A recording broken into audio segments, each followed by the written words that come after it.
Hello అండి, అందరికీ నమస్కారం. Welcome back to my channel Sushmita daily vlogs. ఏంటి వంటకాడ కనిపిస్తుంది అని అనుకుంటున్నారా?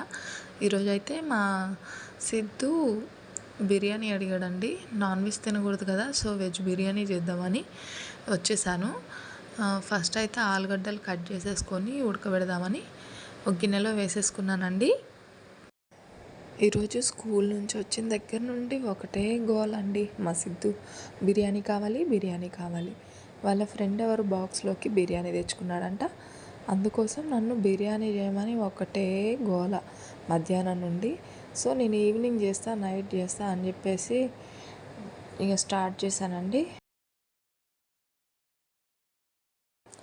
రైస్ కుక్కర్లో అయితే తొందరగా అవుతుంది కదా అండి, అందుకోసం నేను రైస్ కుక్కర్ గిన్నె పెట్టేసుకున్నా. ఆయిల్ పోసేసి తగినంత హీట్ అయిన తర్వాత ఇంకా మసాలా ఐటమ్స్, బిర్యానీ సామాన్లు అన్నీ వేసేసుకున్నాను. నేను ఈ వెజ్ బిర్యానీ 4 years తర్వాత చేశానండి. అప్పటి నుంచి ఇప్పటి వరకు అసలు చేయలేదు. అప్పుడు మా సిద్ధు కడుపులో ఉన్నప్పుడు తినాలనిపించి చేసుకొని తిన్నాను. తర్వాత మళ్ళీ ఇప్పుడు మా సిద్ధు అడిగినాకనే చేస్తున్నాను. చాలా బాగుందండి, మంచిగా వచ్చింది. మీరు కూడా చూసి ట్రై చేసుకోండి. చాలా సింపుల్గా చేస్తానండి. ఒక 5 minutesలో అయిపోయింది. టేస్ట్ కూడా చాలా బాగా వచ్చింది. మా సిద్ధు అయితే చాలా మంచిగా తిన్నాడు. రోజు నన్ను తిప్పించి మొత్తం తిరిగి తినిపించాలి. కానీ ఈరోజు మాత్రం ఒక దగ్గర కూర్చొని చక్కగా తినేసాడండి. పాప కూడా తినేసింది, ఏం చికాకు చేయలేదు. అంటే అంత బాగా నచ్చిందండి వాళ్ళకి. చాలా బాగా వచ్చింది టేస్ట్. పెళ్ళి కాకముందైతే అసలు గ్యాస్ వెలిగడం కూడా రాదండి, అంత భయం.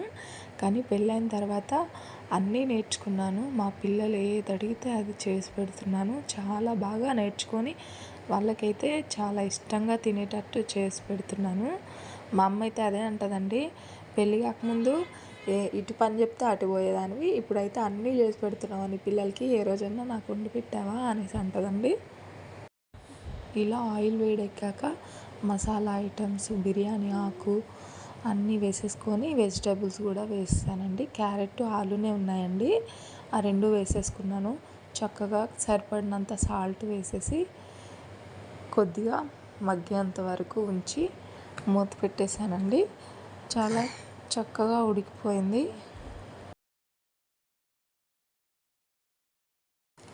ఇంకా వెజిటేబుల్స్ మగ్గినాక సరిపడినంత సాల్ట్ వేసుకొని వాటర్ పోసుకోవాలండి.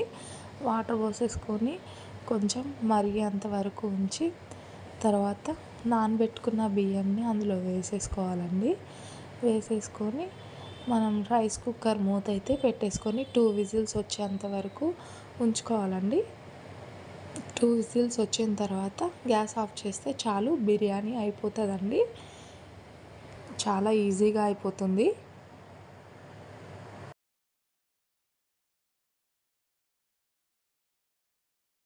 ఒకవైపు రైస్ కుక్కర్ మూత పెట్టేసి అలానే మరి ఇంకొక వైపు ఉడకబెట్టిన ఆలుగడ్డ ముక్కలు ఉన్నాయి కదండి, వాటిని అయితే తాలింపు వేసేసాను. ఒక గిన్నె పెట్టేసుకొని అందులో ఆయిల్ పోసుకొని తాలింపు అయితే వేసానండి. ఆలుగడ్డ కర్రీకి పులుసు అయితే చేశాను. బిర్యానీలోకి పులుసు బాగుంటుంది కదండి, అందుకోసం.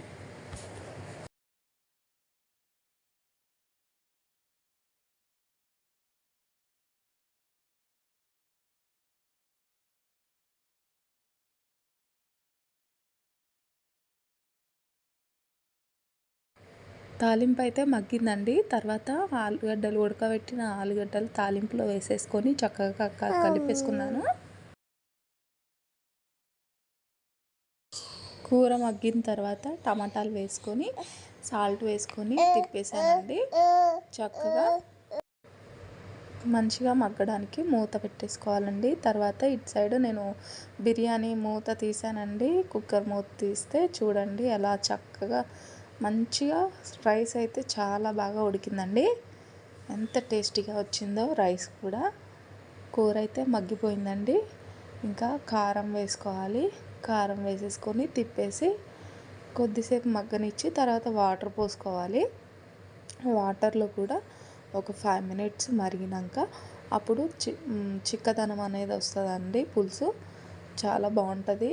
ఈ బిర్యానీకి ఈ ఆలు పులుసు అయితే చాలా బాగుంటుంది, టేస్టీగా తినడానికి మంచిగా ఉంటుంది.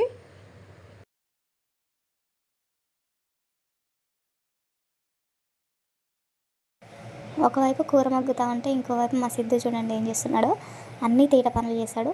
ఇంకా మా తన్వికని ఎత్తుకొని అయితే నేను వంట చేస్తున్నాను. మా తన్విక అలానే చూస్తూ ఉంటుంది అన్నీ ముట్టుకుంటూ. చూడండి ఎలా ఉందో.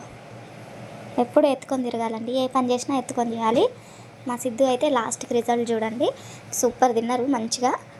ఎప్పుడు తిప్పి తిప్పి తిప్పి తిప్పి తినిపించేటోళ్ళు, అట్లాంటిది ఈరోజు ఒక దగ్గర కూర్చొని ఇద్దరు కలిసి తినేసారండి.